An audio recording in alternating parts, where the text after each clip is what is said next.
something that really shows the true sickness of the liberal mind when it is definitely somebody's fault, and it just turns out, well, no, you don't like that it's the fault of your party, your what you wanted failed. It's, oh no, it's your fault. It's the fault of somebody who is one of your strange mascots, fetishized mascots. To then, oh no, you guys are making up this crime problem. Or like now there's this judge who's saying that if fundamentally somehow through some complicated bunch of oh, well, this policy and then this policy happened, but this policy then wasn't done, and this policy. So this is Trump's fault that an illegal immigrant got in and killed some 12-year-old girl. So this is now becoming this consistent issue with the liberals, progressives, and socialists, is this idea of, well, if only they're going to start doing this thing of root causes for problems. Well, if the right wing would just get to the root causes of problems, which always means you have to introduce some kind of Marxist. You have to, one, get used to that social problem being the norm.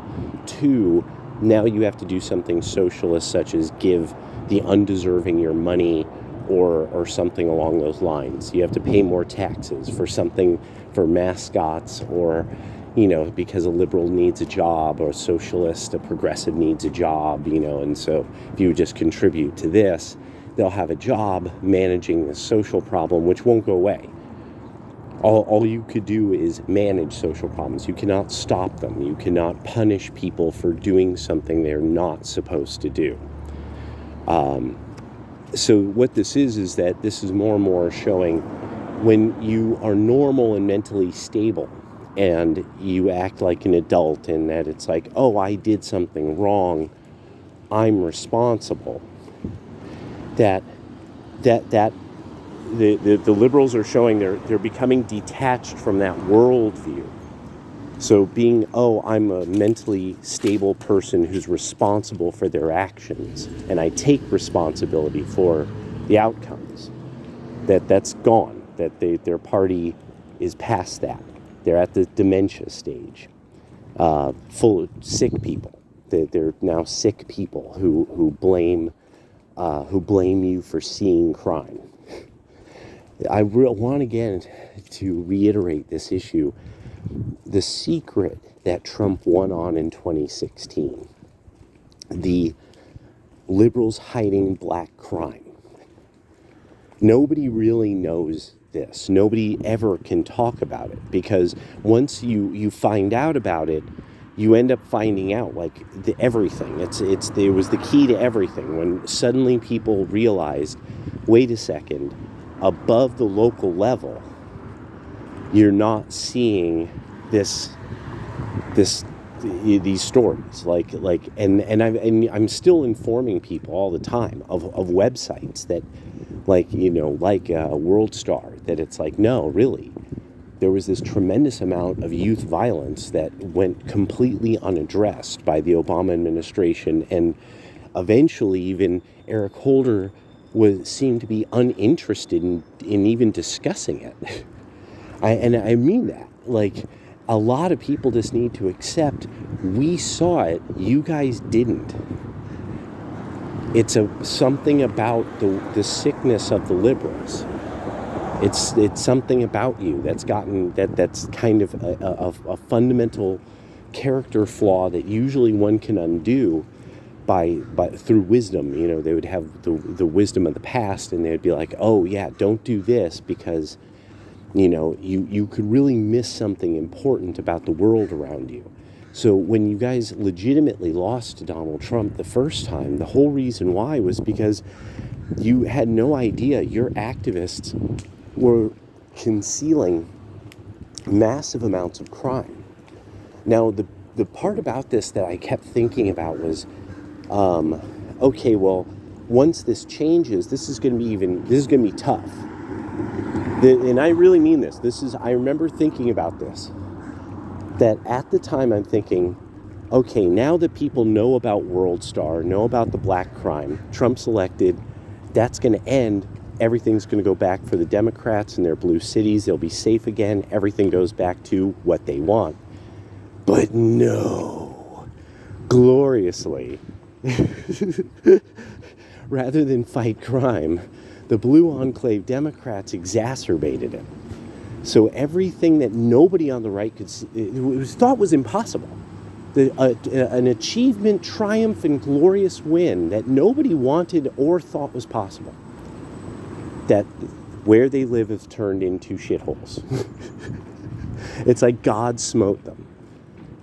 And people who don't get this, like, there's no way of really expressing this. Like, there's no Pepe face with the level of smugness, but also this sort of, at the same time, tremendous fear of the Lord. And I really mean that.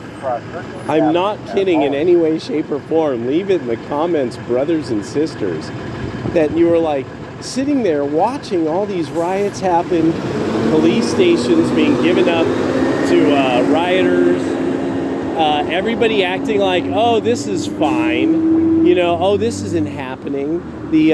And then you would talk to people and they're like, oh, there's nothing, you guys, they're saying that there's crime, and it's only this one part of town every night for the last month. I mean, come on, and so a lot of us were sitting back like, well, I mean, what can you do, now?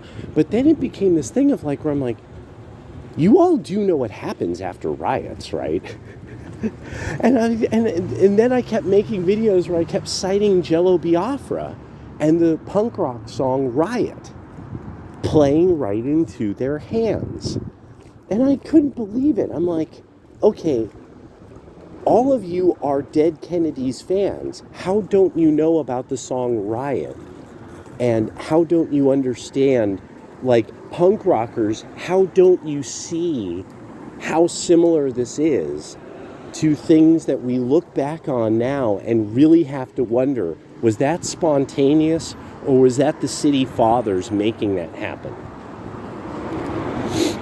Was that a fight between the city fathers and the unionist politicians? And all it took was the destruction of the old town to deal with their personal war about who was going to have say over the port, that kind of shit. So the thing that I've been thinking about this for a while, just like, okay, the liberals really didn't get this. People on the progressive end, there for one, there's no victory really. There's no like, haha, we won, now where you live sucks. That's not awesome. But there are a number of things that I want to bring up. Infill, the infilling movement. This isn't a real movement really. It's a theory. There's a lot of people on the right who believe in it. Some people on the environmental left actually are into this idea because they understand enough about science. They understand, like, no, a small group of humans are the playthings of nature. Once you get a lot of humans together, humans could really mess up a patch of nature. But you get a rather small group spread out. Well, these are people competing with nature. So, homesteading and such like, these are actually like really valuable ideas. And this idea of trying to infill the country, because what you could get is much more interesting methods of settlement that maybe have far less impact on the surrounding area, and possibly could build habitations that will last a very long time, that the basis of them will last a long time, so that people could keep coming back to the area as it rises and falls in population. where, like, say a place like Detroit, I don't know if anybody has ever seen Detroit in the winter. Like, that's one of the few things, it's one of the most vivid of my memories from my life, is seeing that just miles of nothing, just snow, but then like a few houses here, a few houses there, most of them burnt. And just going on forever. Burnt brick buildings, just, I mean, like it was like a war zone.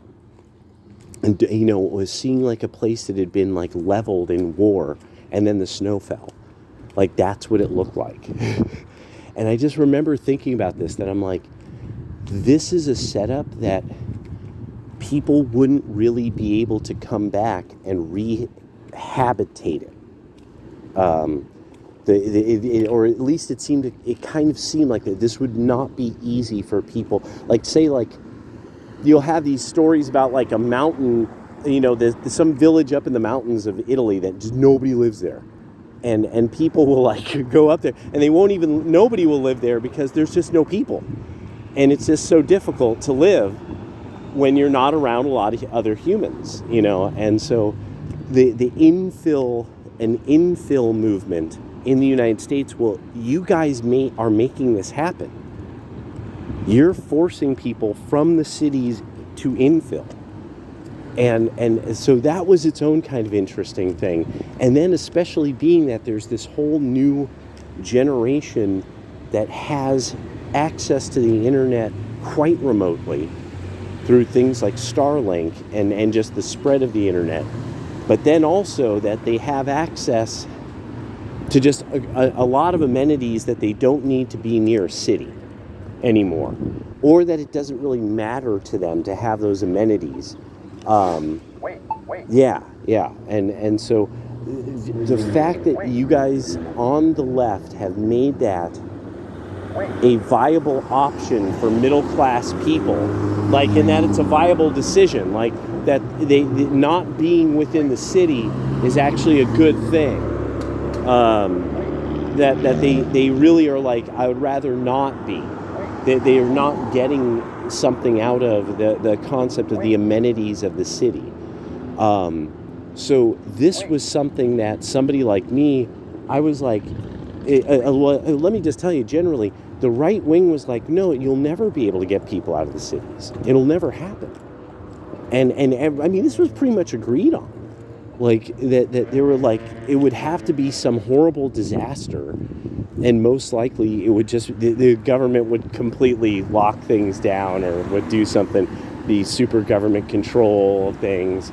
And so that's why when COVID came along, that everybody was mentally prepared on the right for what came of COVID, and the measures around COVID. But I just want to really put out there that it's like, no, you guys didn't know what the right wing thought. So now that you've hemorrhaged so many people from cities who, it's like they like the amenities. They didn't agree with the politics, but they like the amenities. Well, now these people have gone to some place where because there's more people who think like them, so politically they've given themselves an advantage. Now they vote with the geographic advantage that they're able to use, and it's a maximizer.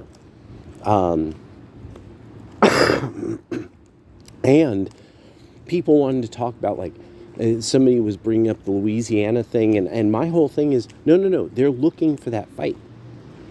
What it is it's the Republicans have gotten to the point where somebody's like, no, hit them in the face.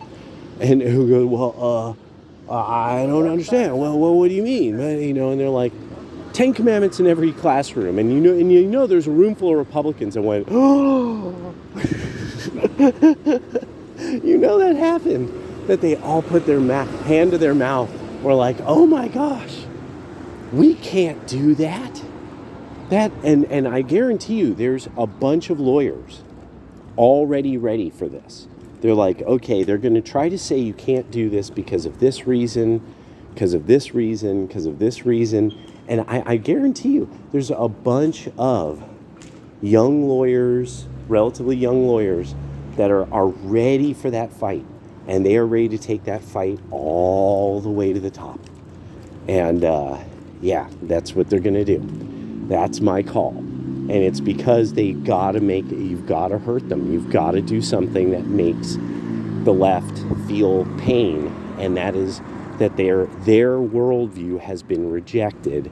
And it's been rejected by the actual representatives, the legal legislative representatives of a state. They have to feel like they have lost territory. If they don't feel like they've lost territory, it doesn't click. It doesn't happen. It doesn't click. And so this is also one of these reasons why, when it comes to, a lot of these people on the internet talking about that there's going to be some kind of like civil war or something like that, there's really a part of my mind that I'm like, not really, in the sense of there's the 48 states are pretty big. There's a lot of space in the 48 states, and wonderfully so. And there's a lot of people that they're just not. They're going to just retreat to where it's better for them, and commerce. The commerce will be what it will be, for them. And the thing is, it's the amount of L's the cities are taking, the amount of layoffs that are occurring, the amount of office space that's being outright abandoned or just paid off. $2 billion that Google just said, we're getting out of our leases immediately. Here's the $2 billion to get out of our leases. We were going to spend $150 some billion on this new campus in the Bay Area, but it's better for us to just simply pay our bill and leave.